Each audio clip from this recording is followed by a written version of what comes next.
April 1945. Northern Germany. The war had ended here without ceremony. No parade. No announcement.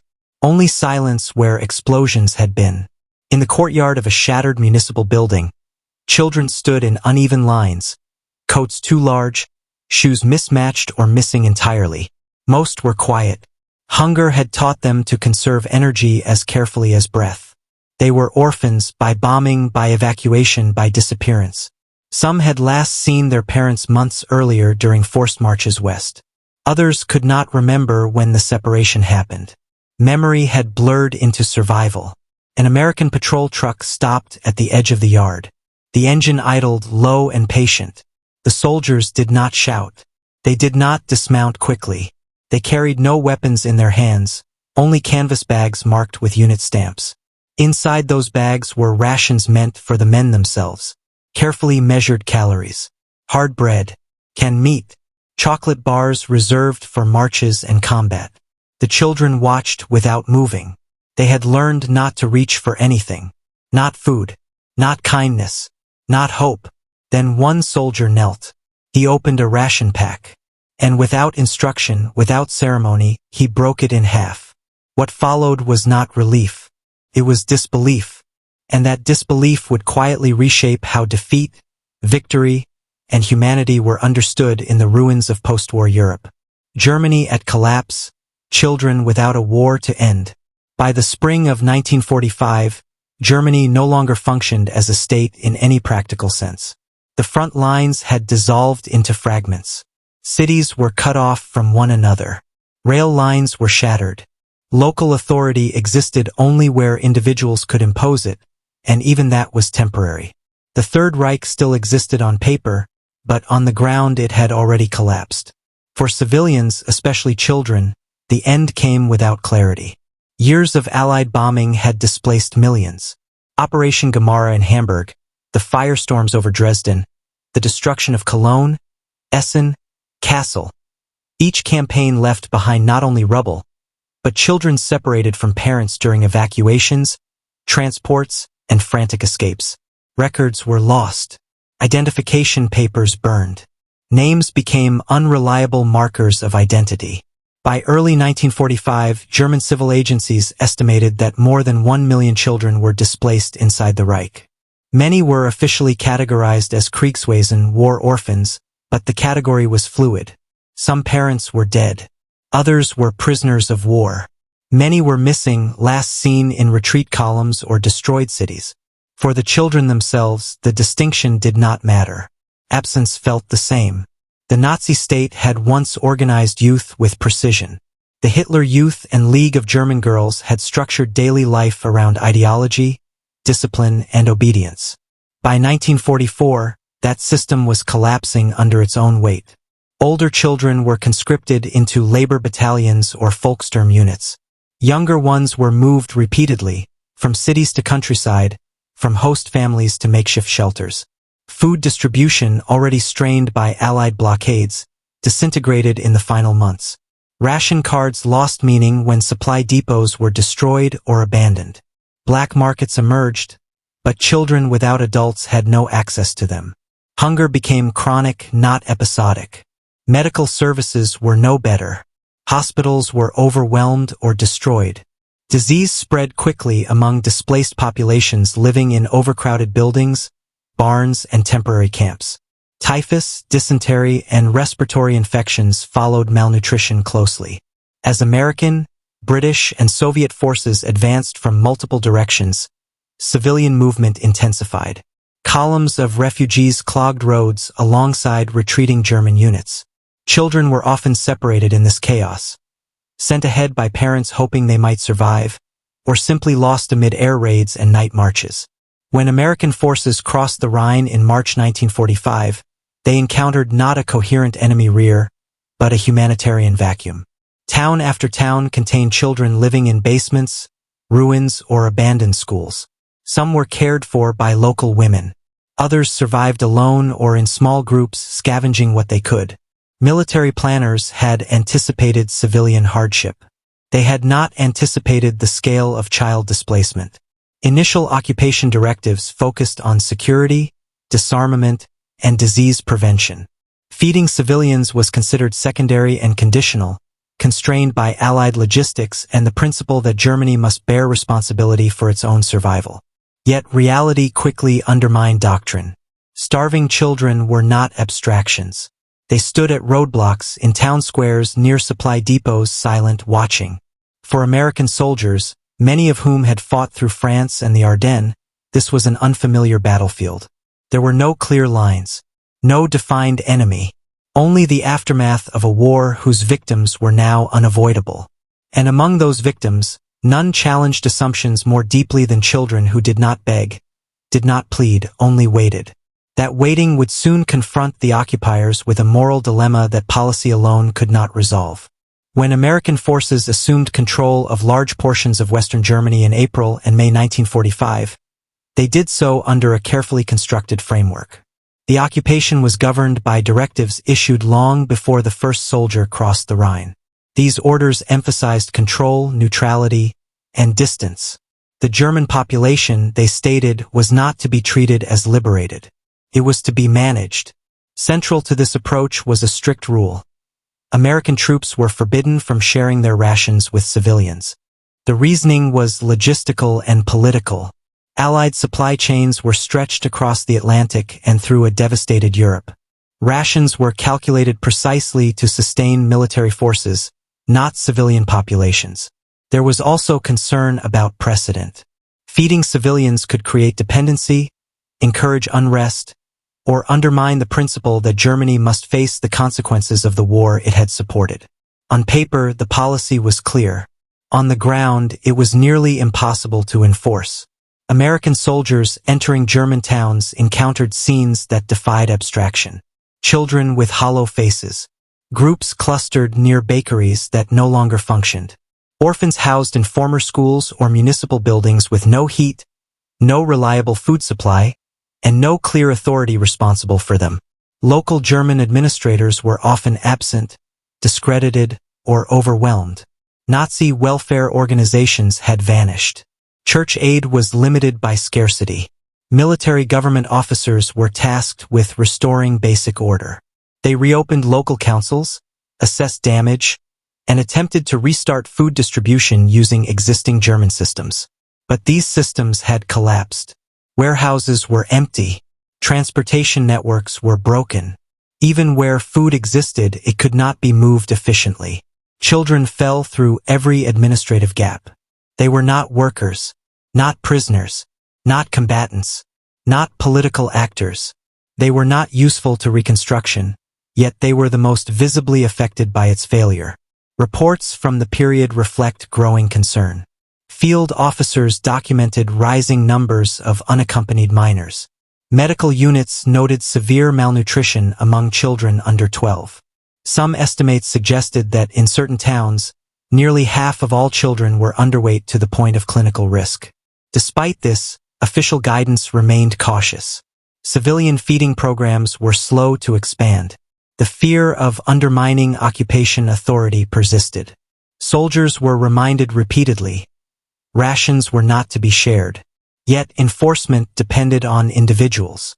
American infantrymen and support troops carried K-rations, C-rations, and field kitchen meals, calculated to sustain men who had survived months of combat. These rations were tangible, immediate, and personal. So were the children who watched soldiers eat from a distance, often without expression. Accounts from veterans describe this tension vividly. Children did not rush forward. They did not plead. Many had learned that begging was dangerous. They waited near roads, supply trucks, or checkpoints, silent and still. Some saluted out of habit. Others simply stared. The absence of behavior was itself a kind of pressure. In some units, officers enforced regulations strictly. In others, rules bent quietly. A biscuit slipped from a pocket.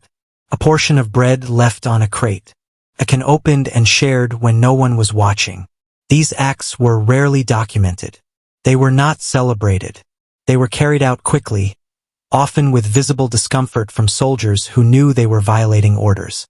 For the children, the effect was immediate and disorienting. They had been taught that enemy soldiers took. That power meant seizure. That survival required submission or invisibility. When food was offered without demand, without exchange, without command, it did not fit any learned pattern. Many children hesitated. Some refused at first. Others accepted mechanically, then stepped back, unsure whether punishment would follow. In several post-war interviews, German orphans recalled not the taste of the food, but the moment of offering. The hand extending, the lack of urgency, the absence of instruction. These were not organized relief efforts. They were fragments of human response breaking through policy. Over time, these fragments accumulated. Military government officers adjusted procedures. Emergency feeding programs for children expanded. Orphanages received limited Allied support. The absolute prohibition on sharing rations softened in practice, if not always in writing. What began as individual moral conflict gradually reshaped occupation behavior. And for the children who had learned that authority only arrived to take, the realization that it could also give, quietly at cost to itself, marked a profound and irreversible shift. That shift would soon become visible, not just in isolated encounters, but in moments where disbelief gave way to emotion. Angle 1. The child's experience, hunger as expectation, food as disruption. For German war orphans, hunger was not an emergency. It was routine. By 1945, many had lived with scarcity for years. Ration cards had shrunk steadily. Meals were irregular. Soup lines replaced kitchens. Food, when it appeared, was thin and functional. Children learned quickly not to ask. Asking drew attention. Attention could bring punishment or disappointment. The arrival of American soldiers did not initially change this expectation. Uniforms meant authority. Authority meant distance. Children watched from doorways and rubble piles, silent and still, accustomed to being unseen. When food appeared unexpectedly, it did not register as kindness. It registered as error. Children did not reach for it. They froze. Some looked to adults who were no longer there. Others waited for instructions that never came. The absence of command was more unsettling than hunger. Those who accepted food often did so mechanically. They ate slowly, eyes lifted, anticipating interruption. When none came, confusion replaced fear. Tears followed, not from relief alone, but from the collapse of certainty. A rule they had relied on for survival had failed. For many, this was the first moment the war's logic broke. Angle 2. The soldier's dilemma, orders versus witness. American soldiers carried more than weapons into Germany. They carried discipline shaped by years of command obedience. Orders were survival. Deviation was risk. The prohibition on sharing rations was clear. Violating it was not heroic. It was insubordination. Yet soldiers were not abstract instruments. They ate 3 times a day in full view of people who did not. They passed children whose ribs were visible through threadbare clothing. They encountered orphanages without staff, schools without heat, dormitories without bread. The conflict was immediate and personal. Letters home described the strain. Some soldiers wrote of guilt, others of anger at policies, at commanders, at circumstances that placed them between regulation and conscience. A few rationalized their actions as temporary, necessary, or invisible. Sharing food became a quiet act, not a statement, not defiance. A transaction conducted quickly, often without eye contact, to minimize attention and consequence. For soldiers, the act did not resolve the war's moral weight, but it altered its shape. Angle 3. Tactical reality, stability through survival. From a military governance perspective, starving children posed a problem that could not be ignored. Malnourished populations destabilized quickly. Illness spread. Theft increased. Dependency deepened. Orphans without support became visible symbols of failure, both German and Allied. Occupation planners understood that order depended not only on enforcement, but on basic survival. Feeding children reduced long-term burden. It lowered crime. It stabilized communities. It allowed adults to work rather than search for food. While official policy moved slowly, field realities forced adaptation. Emergency feeding programs expanded. Allied relief organizations increased presence. Military kitchens quietly adjusted distribution. The goal was not generosity. It was control through stability. But stability required acts that looked to children like compassion. And those acts would soon collide with something deeper: identity, humiliation, and the meaning of defeat. Merely to live, it was to belong. After defeat, that logic reversed. Receiving food from American soldiers forced an internal reckoning. The enemy now fed them. The nation that promised protection had vanished. The contradiction was profound. Some children felt shame before gratitude. They lowered their eyes while eating. They hid wrappers or tins. Others resisted at first, not from pride, but from confusion, unsure whether accepting meant betrayal of something already lost. Relief arrived quietly. Hunger does not negotiate ideology for long. Once fed, children experienced a second realization. No punishment followed. No reprimand. No withdrawal. The expected consequence never arrived. That absence mattered. It reframed defeat not as annihilation, but as exposure. The state had failed. Survival now depended on strangers. This was humiliating but also clarifying. Loyalty no longer guaranteed safety. Authority no longer fed its own. And in that realization, fear loosened its grip. Angle 5. Identity collapse when propaganda met reality. Nazi education had drawn sharp moral lines. Germans were disciplined. Enemies were cruel. Strength flowed inward. Weakness came from without. The act of American soldiers sharing their own rations ruptured that structure. The contradiction was not debated. Children did not analyze it. They absorbed it through repetition. Each meal chipped away at certainty. Each unarmed gesture displaced a lesson once taught as absolute.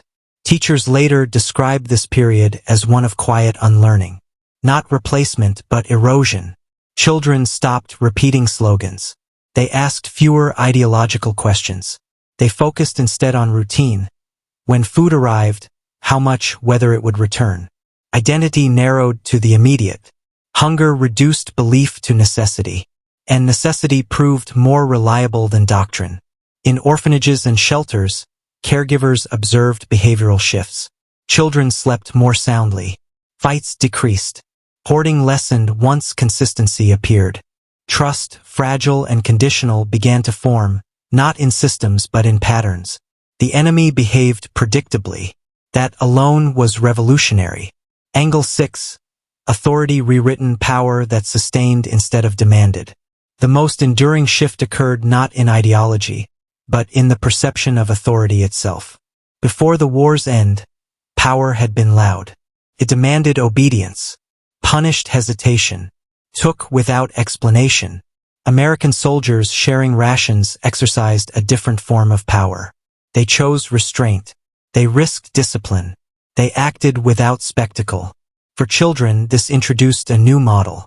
Authority could provide without shouting. Power could sustain rather than extract. Uniforms no longer guaranteed threat. They signaled possibility, conditional, uncertain, but real. This did not produce immediate trust. Trust requires time, but it created space. Space for routines to return. Space for childhood to re-emerge in fragments. Games resumed. Laughter reappeared. Sleep deepened. These moments did not redeem the war. They did not erase loss. But they altered the inheritance left to those who survived it.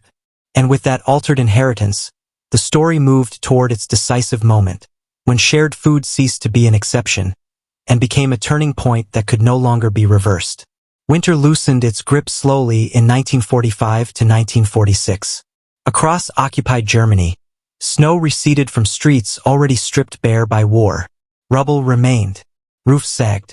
Entire neighborhoods existed in shades of gray and brown, punctuated by the movement of people searching for food, fuel, or news. For children without parents, the season did not mark renewal. It marked endurance extended. By this point, American occupation forces had been present for months. Military objectives had long been achieved. What remained was administration, complex, fragile, and often improvised. Germany was no longer an enemy in motion. It was a society stalled, hollowed out by defeat and displacement. Orphans were the most visible evidence of that collapse. Estimates compiled by Allied relief agencies in late 1945 suggested hundreds of thousands of German children were living without one or both parents. Many had lost families to bombing. Others had been separated during evacuations or the chaotic retreat of German forces. Institutions meant to care for them, schools, orphanages, church shelters, operated with minimal supplies and inconsistent oversight. Food scarcity dominated every calculation. The Allied Control Council had initially imposed strict rationing policies. Germany was not to be rebuilt quickly. Agricultural production was disrupted. Transportation networks were broken. Priority went to preventing disease and unrest, not restoring abundance. Official rations for civilians were often insufficient, particularly for children. American soldiers were aware of this gap before policy caught up to reality.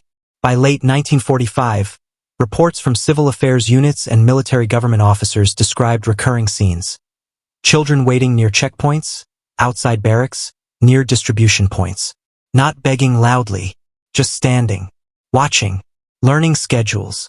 What changed in this period was not the presence of hunger, but the response to it. At first, sharing rations had been informal and inconsistent. A soldier slipped a chocolate bar to a child. A group pooled part of a meal for a nearby orphanage. These acts existed in a gray zone, tolerated but not encouraged. Regulations still warned against fraternization and unauthorized distribution. But repetition altered the calculus. Commanders began receiving the same observations from different regions. Where children were fed, even irregularly, tensions eased. Theft declined. Crowds dispersed more quickly. Medical officers reported fewer cases of acute malnutrition among children near American installations. Stability followed food. By early 1946, this pattern reached decision-makers. Occupation policy was already evolving from control toward management. The question was no longer whether American authority was secure, it was how to maintain it without force. Children became central to that answer. Military government directives began to shift tone. While still emphasizing discipline and order, new guidance acknowledged the necessity of supporting vulnerable populations, particularly orphans. Coordination with relief organizations expanded. UNRRA and later care shipments increased, but supply gaps remained. Until those systems stabilized, soldiers remained the most immediate source of sustenance. In multiple regions, officers quietly adjusted enforcement. Sharing rations with children was no longer treated as a breach unless it interfered with operational readiness. In some units, it was openly permitted. In others, it was encouraged through example rather than order. This was the turning point. When food sharing became expected rather than exceptional, the meaning changed entirely. What had once been a personal gesture became a visible pattern. Children no longer reacted with shock alone. They began to anticipate. They waited at the same times each day. They recognized trucks by sound. They learned which soldiers returned regularly. Hunger remained, but uncertainty diminished. For orphans, this predictability was transformative. Caregivers later recalled children organizing themselves around mealtimes linked to American routines rather than German schedules, which had collapsed. The rhythm of occupation replaced the rhythm of the vanished state. And with rhythm came trust, not emotional trust, but functional trust. The kind that allows a child to sleep through the night without fear of waking hungry. The emotional impact was subtle but profound. Tears still appeared. But increasingly, they followed meals rather than preceded them. They came after children realized food would return. That tomorrow was accounted for. That survival no longer depended entirely on scavenging or luck. American soldiers noticed the change as well. Letters home from this period reflect a shift in tone. Combat narratives gave way to observations. Children's names appeared. Descriptions of meals replaced descriptions of fire. The war for these soldiers had changed character, not because danger was gone, but because responsibility had expanded. The act of sharing rations now carried weight beyond kindness. It symbolized a commitment. Once made visible and repeated, it could not easily be withdrawn without consequence. That is what made it irreversible. Feeding children established expectation. Expectation demanded continuity, and continuity transformed occupation from presence into governance. This was not a dramatic moment. No declaration marked it. No single order announced it. But on the ground, among children who had learned to measure life in portions and hours, the shift was unmistakable. And as that expectation spread, from one shelter to another, from one town to the next, the occupation crossed a threshold. What followed would test whether this fragile trust could survive resentment, scarcity, and the long reckoning of defeat that still lay ahead. 1. Administrative summaries, logistics assessments, civil affairs memoranda. Together, they described a quiet but measurable shift in civilian behavior, one most visible among children without families. Hunger, while still present, no longer dictated every action. This distinction mattered. In the months immediately after Germany's surrender, hunger had governed movement. Children drifted constantly. They followed rumors of food. They abandoned shelters that failed to provide. Orphanages lost residents as quickly as they gained them. Any stable routine collapsed under the pressure of uncertainty. By early 1946, that pattern began to break. Where American soldiers maintained consistent food-sharing practices, either directly or through coordinated relief channels, children stayed put. Orphanages retained residents. Informal shelters became semi-permanent. Registration numbers stabilized. Medical screenings became possible because children were present long enough to be examined twice. For occupation authorities, this was a decisive indicator. Stability was not emerging from coercion. It was emerging from predictability. Food distribution schedules aligned increasingly with military routines. Kitchens opened at set hours. Rations were supplemented when possible. Soldiers rotated duties so that familiar faces returned. These details mattered more than quantity. Children adapted quickly to consistency. They stopped watching soldiers' hands first. Observers noted this repeatedly. Early on, children approached cautiously, eyes fixed on belts, pockets, movements that might signal threat. By spring, their focus shifted. They watched faces. They listened for voices. They recognized names. The posture of fear softened into calculation. This behavioral change extended beyond food lines. Thefts declined near American installations. Children no longer slipped into trucks or warehouses at night in the same numbers. Not because security increased, but because need eased enough to allow restraint. Medical officers documented secondary effects. Malnutrition rates among children in certain districts declined modestly but steadily. Respiratory illnesses stabilized. Recovery times improved. These outcomes were attributed not only to calories but to reduced stress. Fear had been consuming energy. Psychological assessments conducted by Allied welfare specialists reinforced this view. Children who experienced regular feeding, even at minimal levels, exhibited improved attention, reduced aggression, and fewer flight responses. Hunger had not just weakened bodies. It had distorted behavior. When hunger loosened its grip, something else surfaced. Curiosity. Children lingered longer near soldiers. They asked questions through interpreters. They watched routines not as threats but as patterns. The American presence became something to understand rather than avoid. This recalibration had implications far beyond relief. Occupation planners recognized that children acted as emotional intermediaries within civilian populations. When children returned to shelters calmer and fed, adult behavior shifted as well. Caregivers reported reduced panic. Parents, where they existed, were more willing to comply with registration, medical checks, and labor coordination. This was not reconciliation. Resentment persisted. Humiliation lingered. The memory of defeat did not fade simply because children were fed. But the emotional temperature changed. Cooled. By mid-1946, American military government reports began referencing children explicitly as indicators of normalization.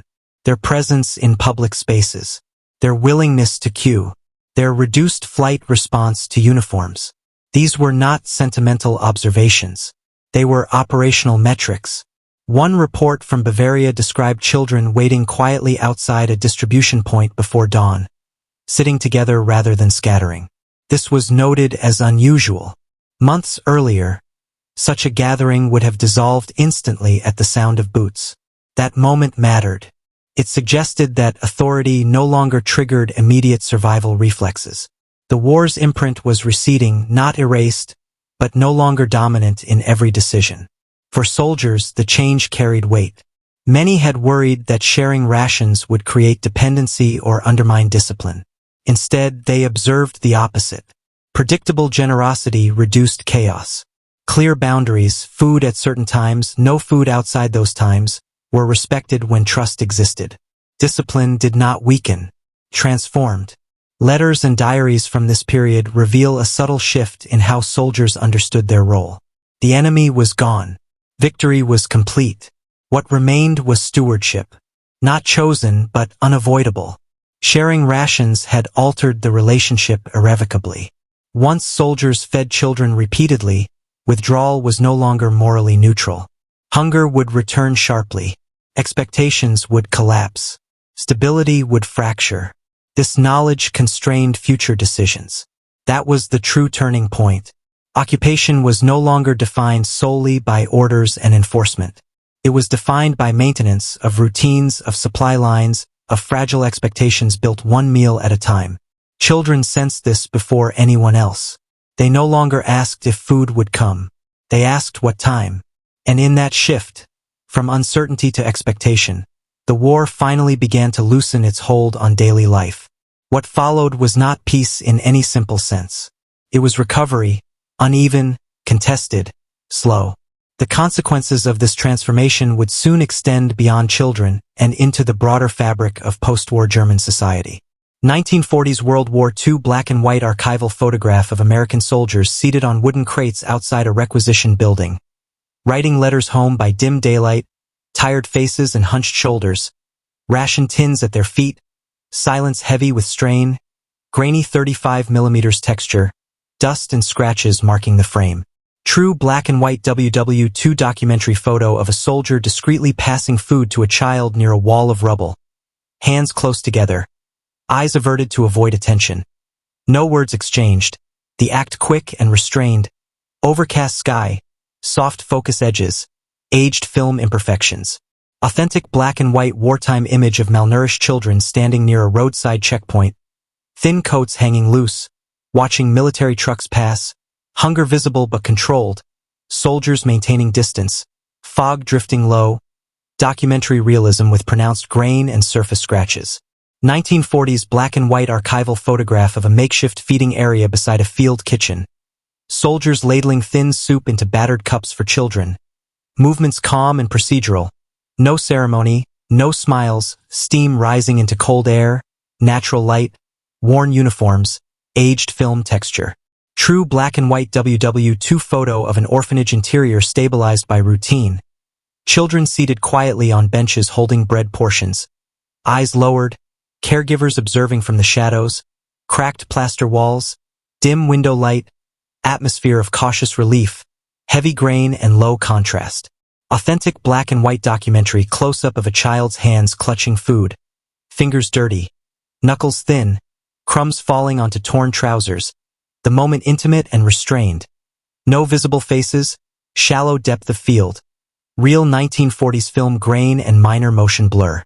1940s World War II black and white archival photograph of American officers conferring with civil affairs personnel over paperwork, maps and ration lists spread on a table, fatigue evident, decisions implied rather than spoken, dim interior lighting, smoke haze, scratched and dusty film surface. True black and white wartime image of children waiting at a familiar hour near a supply truck, seated together rather than scattered, posture calmer than before, soldiers unloading crates methodically, predictability replacing fear, overcast daylight, documentary framing, aged photographic imperfections. Authentic black and white WW2 photo of a medical screening line for children. An American medic examining a thin arm while another child waits patiently. Hunger easing into routine care, quiet efficiency, bare room with improvised equipment, natural light, visible film grain and wear. 1940s black and white archival photograph of children lingering near soldiers after meals. Watching faces instead of hands, curiosity replacing vigilance, subtle shift in posture captured mid-frame, ruined buildings behind them, soft fog, authentic wartime realism, grain and scratches intact. True black and white documentary image of children playing tentatively in a rubble-strewn courtyard, kicking stones while soldiers pass without reaction. The return of movement small but significant, subdued expressions, flat winter light, aged 35 millimeters texture emphasizing fragility. Authentic black and white World War II photograph of American soldiers walking away at dusk.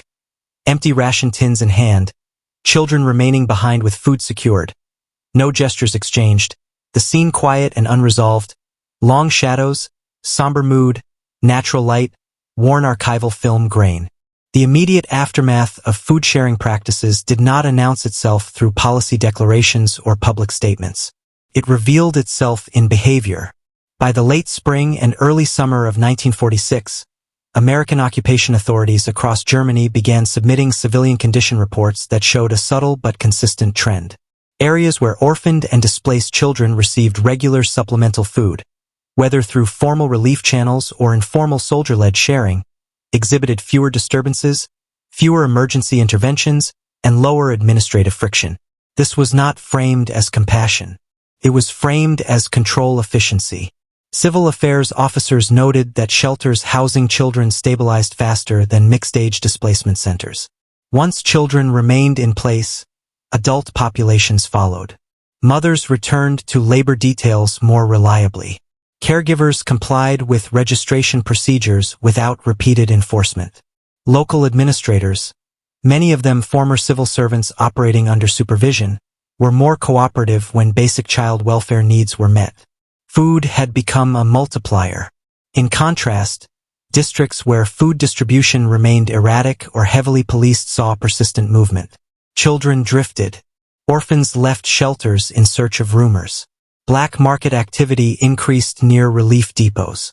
American patrols were forced to intervene more frequently, not because hostility increased, but because desperation remained unresolved. Occupation planners took note. Internal memoranda from the Office of Military Government for Germany, OMGIS, emphasized that child nutrition correlated directly with administrative stability. These documents avoided moral language. They spoke instead of population predictability, reduced volatility, and lower enforcement demand. The conclusion was unmistakable. Hunger prolonged disorder. As a result, food allocation policies gradually shifted. While overall rations remained limited, constrained by logistics, damaged infrastructure, and competing demands, children became a priority category within civilian relief planning. Orphanages were registered earlier. School-based feeding programs were expanded where facilities allowed.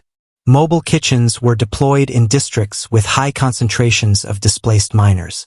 American soldiers were instructed to coordinate informal aid rather than cease it. This adjustment reflected reality on the ground.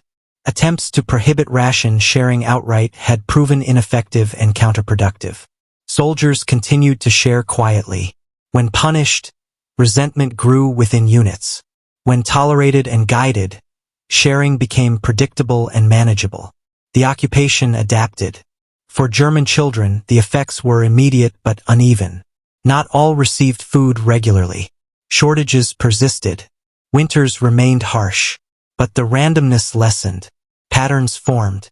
Children learned where food appeared reliably. They learned which buildings opened each morning. They learned which faces returned. These expectations altered daily movement. Streets became less transient. Shelters became more permanent. Psychological observers documented the change. Children who had previously exhibited hoarding behavior began eating meals fully rather than hiding portions. This shift, small but significant, indicated reduced fear of sudden deprivation. Medical staff recorded fewer cases of food-related aggression and fewer stress-induced illnesses among children receiving consistent meals. Fear did not disappear. It recalibrated. Children remained cautious. Trust did not come easily. But the omnipresent urgency, the sense that every moment required scavenging, began to fade in certain areas. that allowed other behaviors to surface. Play returned. Not openly at first. Quietly, children kicked stones. They drew in dirt. They watched older children without intervening. These actions were noted by welfare officers as indicators of psychological stabilization. American soldiers noticed as well. Diary entries from this period reflect surprise more than pride. Soldiers described children laughing unexpectedly or arguing over trivial matters rather than food.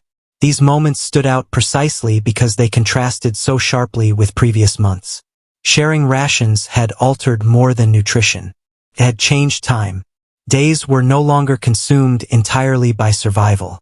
Children began anticipating tomorrow. They remembered yesterday.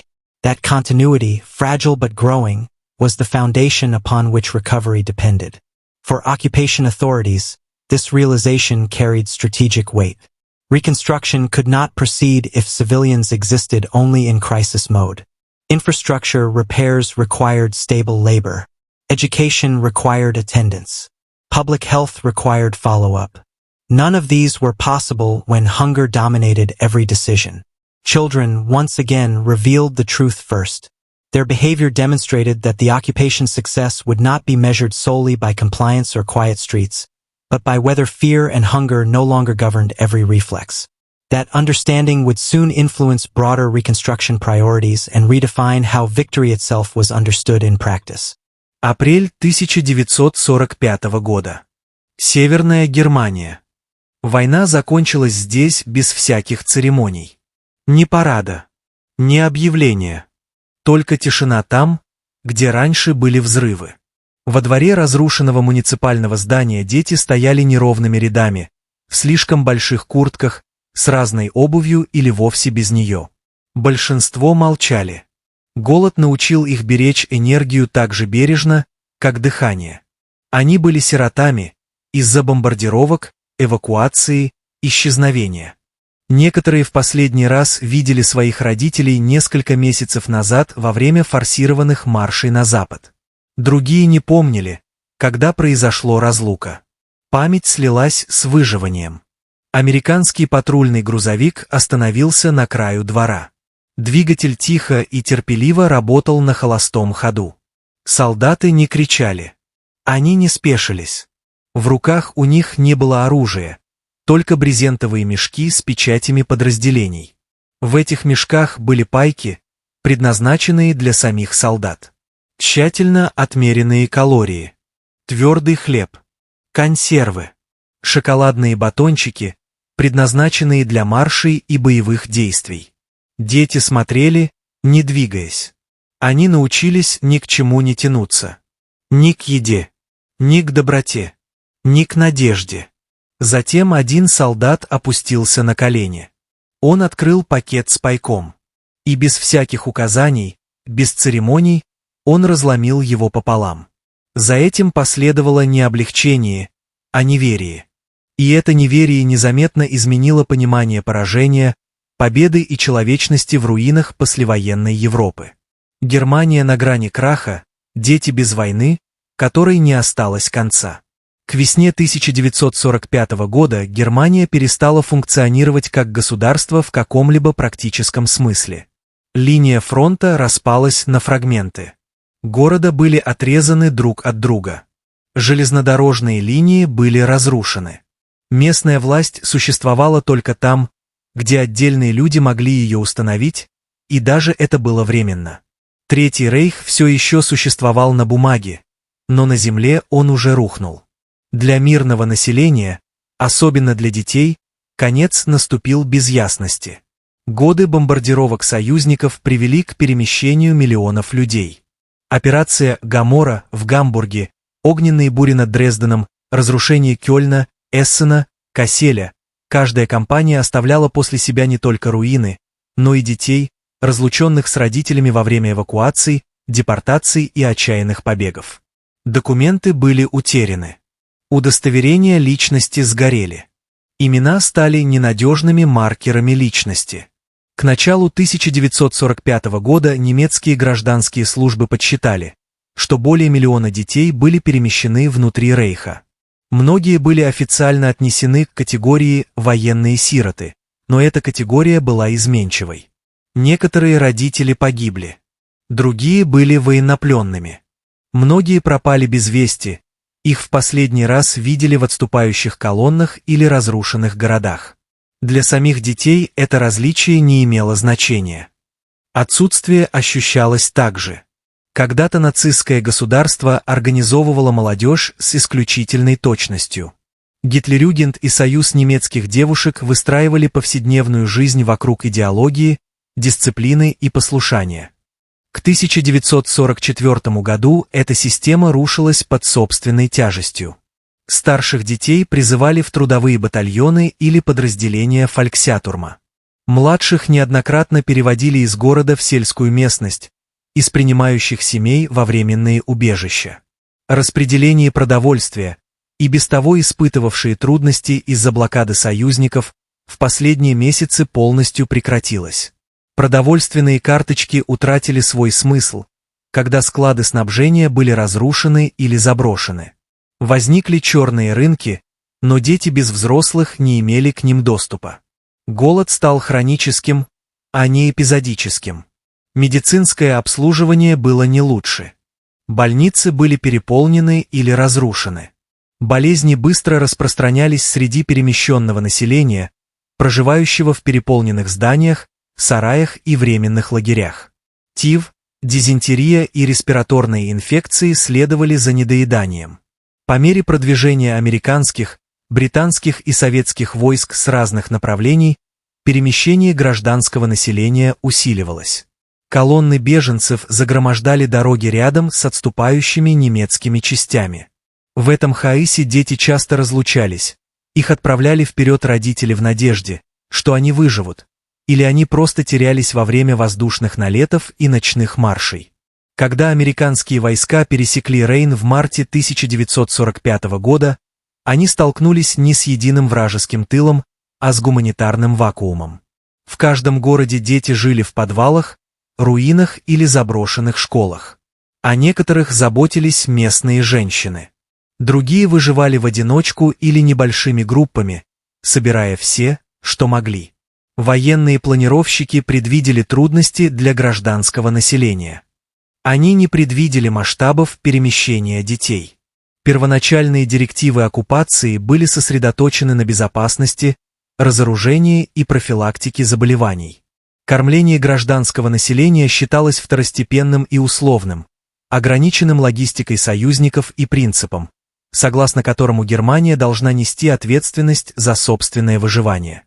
Однако реальность быстро подорвала доктрину. Голодающие дети были не абстракциями.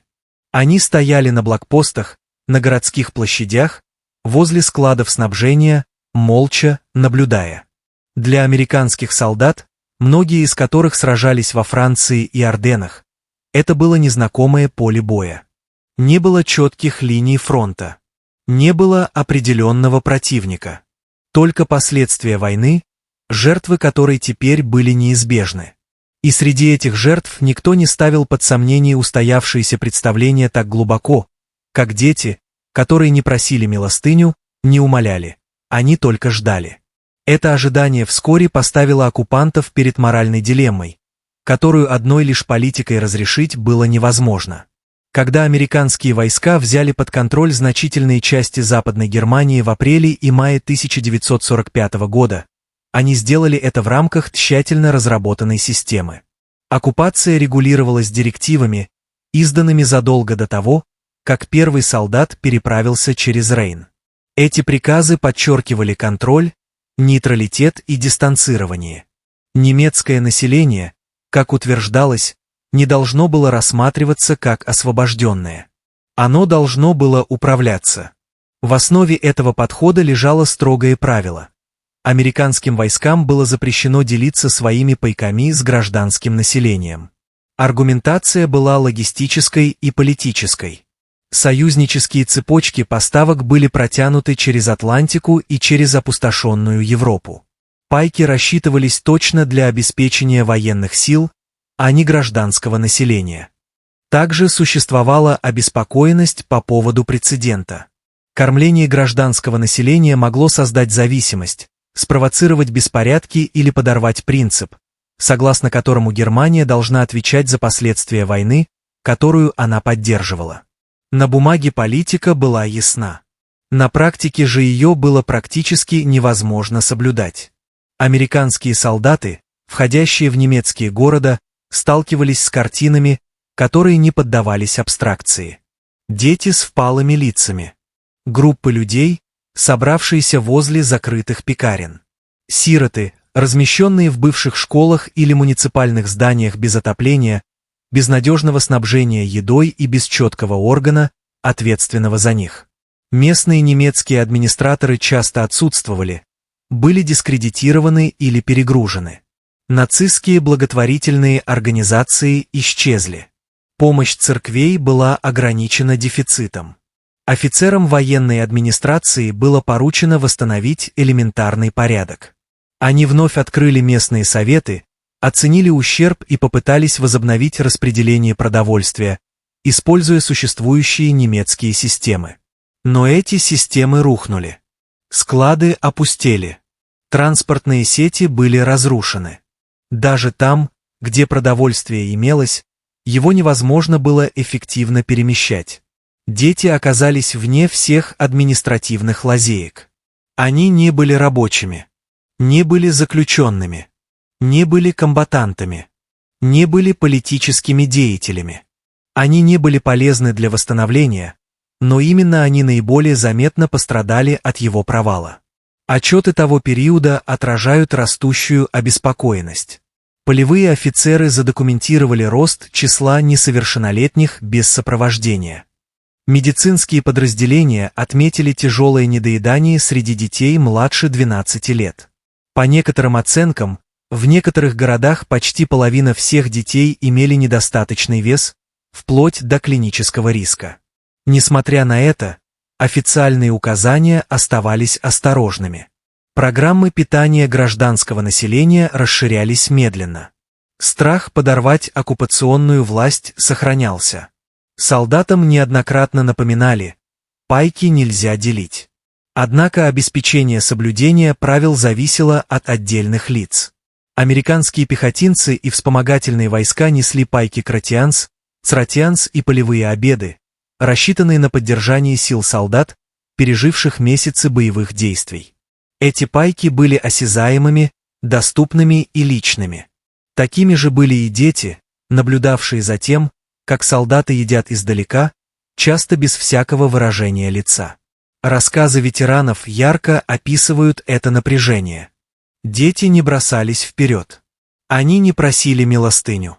Многие усвоили, что попрошайничество опасно. Они ждали возле дорог, грузовиков с припасами или контрольно-пропускных пунктов, молча и неподвижно. Некоторые отдавали честь по привычке. Другие просто смотрели. Само отсутствие поведения было своего рода давлением. В некоторых подразделениях офицеры строго следили за соблюдением правил. В других правила нарушались незаметно. Печенье выскальзывало из кармана. Порция хлеба оставалась на ящике. Банка открывалась и раздавалась, когда никто не видел. Эти действия редко документировались. Их не приветствовали. Они совершались быстро, часто с видимым дискомфортом со стороны солдат, которые знали, что нарушают приказы. Для детей эффект был мгновенным и дезориентирующим.